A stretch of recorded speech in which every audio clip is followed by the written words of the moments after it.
Hyderabad LB స్టేడియంలో AICC అధ్యక్షులు మల్లికార్జున ఖర్గే సమక్షంలో ఇవాళ మధ్యాహ్నం జరిగిన బూత్ లెవెల్ ఏజెంట్ల సమావేశానికి ఆదిలాబాద్ నియోజకవర్గం నుండి 291 మంది బూత్ కమిటీ ఏజెంట్లు ఉదయం బయలుదేరి వెళ్లారు. ఆదిలాబాద్ కాంగ్రెస్ అసెంబ్లీ ఇన్ఛార్జి కంది శ్రీనివాసరెడ్డి ఆధ్వర్యంలో వీరంతా 3 బస్సులు ఇతర వాహనాల్లో పయనమయ్యారు. స్థానిక ఇన్ఛార్జి కంది శ్రీనివాసరెడ్డి నేతృత్వంలో పార్టీ బలోపేతం అవుతుందని, వచ్చేవి ఏ ఎన్నికలైనా ఎదుర్కొనేందుకు తాము సిద్ధంగా ఉన్నామని నేతలు తెలిపారు. ఏఐసీసీ అధ్యక్షులు మల్లికార్జున ఖర్గే సమక్షంలో జరిగిన ఈ సమావేశంలో పాల్గొబోతున్నందుకు వారంతా సంతోషం వ్యక్తం చేశారు. క్యాడర్ను గుండెల్లో పెట్టుకుని కాపాడుకునే తత్వం శ్రీనివాసరెడ్డిదని, ఆయన నాయకత్వంలో పనిచేసేందుకు చాలా ఆనందంగా ఉందని తెలిపారు. కంది శ్రీనివాసరెడ్డి నాయకత్వమే తమకు శ్రీరామ రక్ష అన్నారు.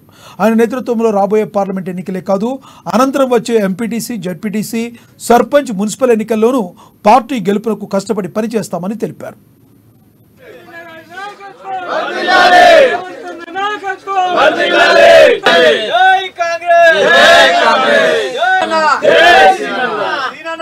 కాంగ్రెస్